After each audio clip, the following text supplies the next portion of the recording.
কতবার release date postpone হওয়ার পরে ফাইনালি এবার রিলিজ হয়েছে আনুষ্কা শেট্টির ঘাটি মুভি, আর আমি ফাইনালি দেখে নিয়েছি। আর আমি এটাও জানি হয়তো অনেকে এই মুভির প্রতি আশা করেছে এই মুভির ট্রেলার দেখে যে এই মুভিতে অনেক ব্রুটাল অ্যাকশন ড্রামা দেখা যাবে। তো চলো কথা বলি মুভির ভেতরে কেমন ব্রুটাল অ্যাকশন ড্রামা রয়েছে আর মুভি স্টোরি কেমন। তো হ্যালো, আমার নাম দীপঙ্কর আর তোমরা দেখছো ফিল্ম সেল গীতাস। তো দেখো, এই মুভির রান টাইম হলো 2 ঘন্টা 35 মিনিটের, যা আমাদের সামনে অ্যাকশন অ্যাডভেঞ্চার ক্রাইম ড্রামাকে দেখায়। তো এই মুভি স্টোরি অন্ধ্রপ্রদেশের একটি এমন জায়গার যেখানে গাজার চাষ হয়, আর সেই ঘাটির মধ্যে থাকা লোকেরা নাইডুর আন্ডারে কাজ করে, যা ট্রান্সপোর্টের কাজ হয়। আর সেখানে একটি মেয়ে কাজ করে যার নাম হলো শিলাবতী মানে আনুষ্কা শেট্টি, আর তারই সাথে দেশি রাজু মানে বিক্রম প্রভু। তারা দুজন মানে শিলাবতী এবং দেশি রাজু দুজনেই দুজনকে ভালোবাসে, আর তারা একটি নতুন করে জীবন শুরু করতে চায়, আর তারা তাদের একটি নতুন বিজনেসও করতে চায়।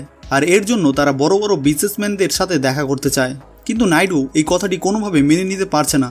আর এখান থেকে শুরু হয় শিলাবতীর রিভেঞ্জ। সে কিভাবে রিভেঞ্জ নেয়, আসলে তার অতীতে কি হয়েছিল, এই সব কিছুই তোমরা যখন মুভি দেখবে তখনই জানতে পারবে।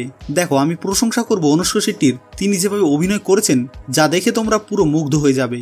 তার অ্যাকশন সিকোয়েন্স থ্রিলস যেভাবে দেখানো হয়েছে সেগুলি অনেক দমদার হয়েছে, কিন্তু এই স্টোরিতে এই মুভি কিছুটা মানাচ্ছিল না। জানি না কেন রিভেঞ্জের স্টোরি তবু যেন মনে হচ্ছে যে অনেকটা বেশি টানা হয়েছে, যার ফলে মুভি স্টোরি শুধুমাত্র সময় বাড়ানোর কাজ করে। দেখো, আমি এটা বলছি না যে মুভি স্টোরি খুবই খারাপ। দেখো, স্টোরিটাকে আরো ভালোভাবে বানাতে পারতো। মানে এক কথায় বলতে হলে আমি যে আশা করে গিয়েছিলাম সেই আশা এই মুভি একদমই দাঁড়াচ্ছে না। বিক্রম প্রভুও খুব বেশি একটা ভালো করতে পারেনি, শুধুমাত্র ঠিকঠাক রোল ছিল, তবু যতটুকু রোল ছিল তার ততটুকুই খুব ইম্পর্টেন্ট ছিল। আর হ্যাঁ, মুভির ভেতরে কিছু ব্রুটাল সিনগুলো খুবই ভালোভাবে দেখানো হয়েছে, যেমনটা ঘাটির মধ্যে থাকা লোকেদের শেষ করা মানে মারা। তারপর আমরা যেমন দেখেছিলাম ট্রেইলারের মধ্যে আনুষ্কা শেট্টিকে বাসের মধ্যে একজনকে মারার। তো এটা তো বলতেই পারবো মুভির ভেতরে ব্রুটাল সিনগুলো খুবই ভালোভাবে বানানো হয়েছে। তো দেখো, এইসব কিছু দিয়েই এই মুভি একটি ভালো মুভি হয়ে দাঁড়াচ্ছে, যা তোমরা একবার দেখতেই পারো। আর আরেকটি কথা, মুভির ভেতরে কোনো গালিগালাজ নেই। আর রইল শুধু বাচ্চারা এই মুভিটি থেকে দূরেই থাকো, কেননা মুভির ভেতরে কিছু ব্রুটাল সিন আছে, সেগুলি বাচ্চারা না দেখো তাহলেই ভালো।